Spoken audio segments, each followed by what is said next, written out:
Para cambiar las escobillas es recomendable primero cambiar una y después cambiar otra. Así no tenemos problemas con la posición que lleven.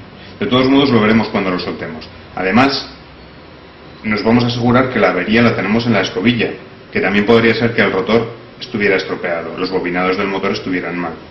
Bien, para soltar la escobilla lo primero que tenemos que hacer es sacar el cable del conector. Es muy fácil, si vemos que va duro con un alicate lo podemos soltar, lo retiramos y en el caso del motor Sole vemos que lleva dos tornillos hexagonales.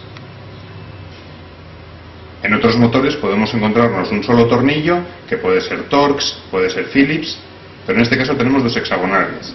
Para soltarlo lo más fácil es utilizar una llave de tipo Stecker. Vemos que es una llave de vaso con mango y de 5,5. Sin más, una vez que hemos soltado el cable, podemos soltar los dos tornillos y extraer el cajetín de la escobilla. Uno.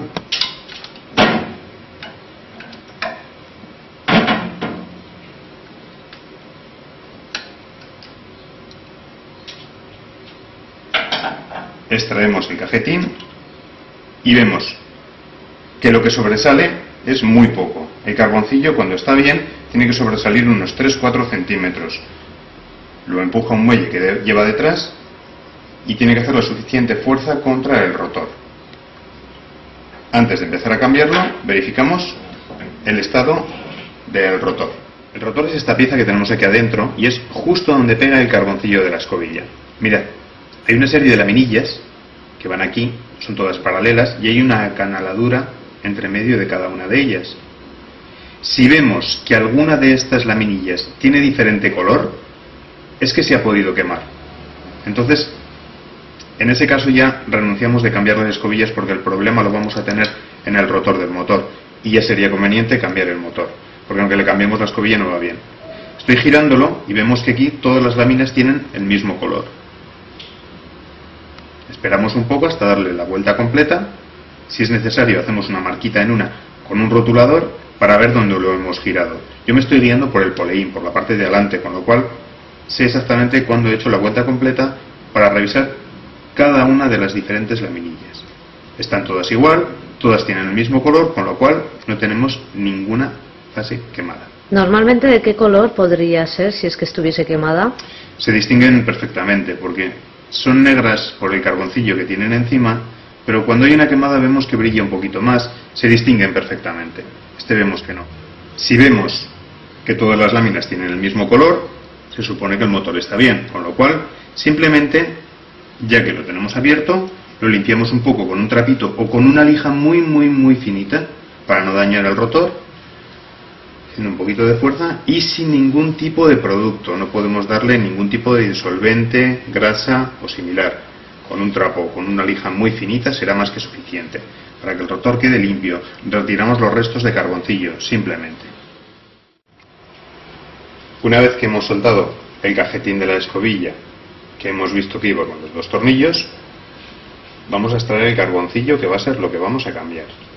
Bien, con la ayuda de un destornillador fino, lo abrimos haciendo palanca, en nuestro caso, es muy fácil, vemos que sale solo. Es fácil de desmontar, ya lo vemos. Y dentro ya tenemos una pieza de latón que es donde se aloja el carboncillo que vamos a cambiar. Bien. Todos los carboncillos tienen un muelle detrás que le hace presión para que tengan buen contacto con el rotor.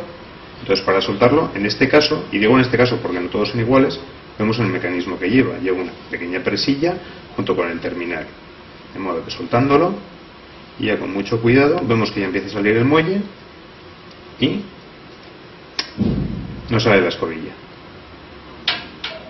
Fijaros qué diferencia entre una escobilla nueva y una escobilla desgastada.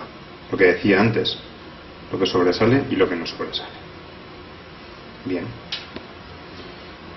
Vemos en la posición que he salido, donde está el plano donde ha rozado. Bueno, pues a la hora de colocar la escobilla vamos a respetar la misma posición. Tal y como teníamos el plano, pues colocamos la nueva.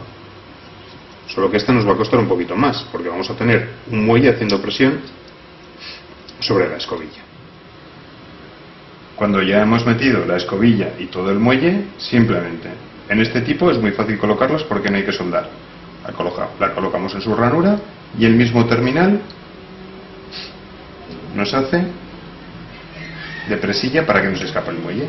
Donde hace clic, ya la tenemos colocada, ya vemos. Hay que tener un poquito de cuidado de que no se salga. Si vemos que se sale, pues podemos doblar las patillas que lo sujetan un poquito hacia adentro. Si no, ya está colocada. Simplemente con el carboncillo nuevo, vemos lo que sobresale, la colocamos de nuevo dentro del cajetín y lo volvemos a montar para colocar en el motor. Antes de montarla, verificamos que hayamos montado bien el carboncillo. Y eso es muy fácil, porque cuando la arrimamos a la posición de montaje, vemos que el plano del carboncillo tiene que quedar más o menos tangencial, por decirlo de alguna manera, con el rotor del motor. El plano hacia el rotor.